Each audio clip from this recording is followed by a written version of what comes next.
Hi, it's a pleasure to be on here today. My name is Andrew Majorin, and I want to take the opportunity to talk on the Cricket Australia versus Australia Cricketers Association conflict and how to best go about resolving this.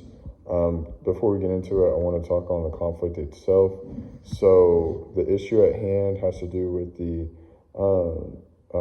the distortment of equipment used for in-play activities.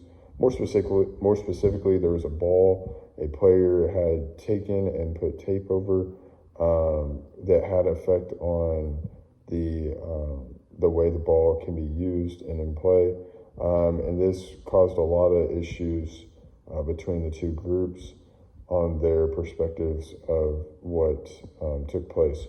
So, from the Cricket Australia perspective, they view the incident as a severe breach of trust and conflict. They think that this is something that is unacceptable, and I think that's a fair viewpoint for them. The organization sought to uphold integrity, what they are about, and they didn't view this, the action made or the situation as something that is very integral. And then on the other side, ACA, Australian Cricketers Association, views that the sanctions imposed by the Cricket Australia group were inappropriate, not needed, were inconsistent with previous manners, and were of something of concern as in how disciplinary action was treated. Between the two, they have mutual interests, such as they want to uphold the integrity of the sport and of Australia cricket. They want to have it seem as such a group or a collective of groups that can be trusted, that is worthwhile to watch, that have strong procedures and uphold their members to the highest of diligence and care. They want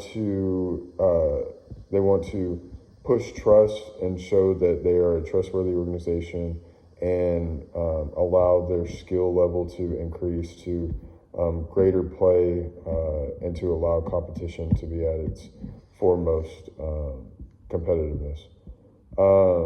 Moving on to how to resolve this conflict. Like in any conflict, communication is the most important thing. So I'm going to go through just a few things that could be worth considering to focus on and how to resolve this conflict. Active listening. Each party must feel heard and understood.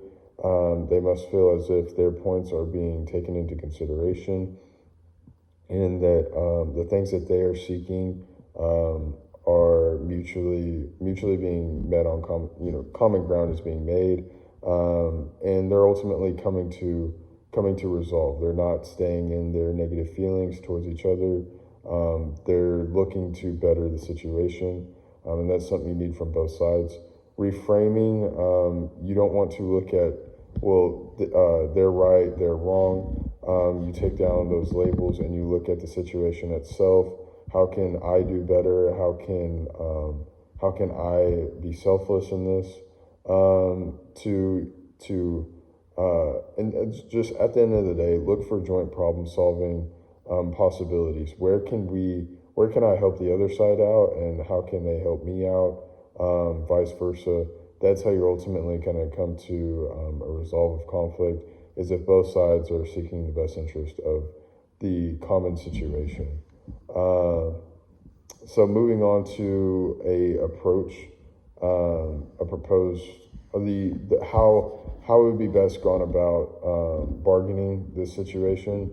So integrated bargaining is going to be your best approach to resolving this conflict.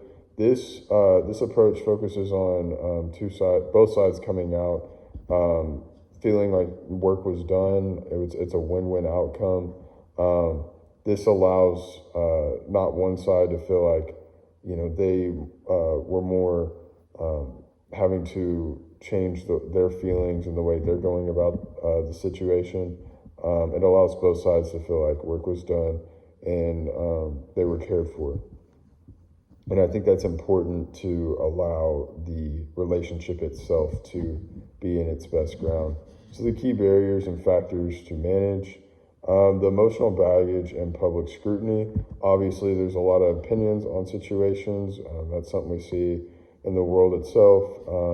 You kind of have to put those things aside and allow things to be seen as for what they are. If something isn't fair, you have to recognize that within yourself and within your within the organization you're tied to.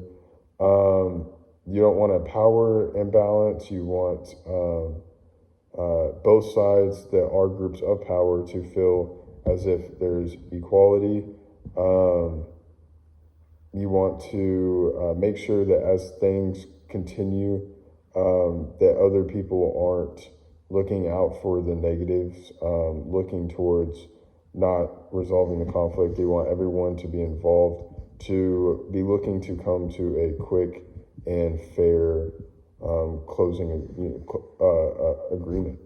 So all of this, the main goal of this is just to find common ground and to make sure that both sides feel valued and to solve the issue in a way that allows for them to come back together and be fruitful going forward.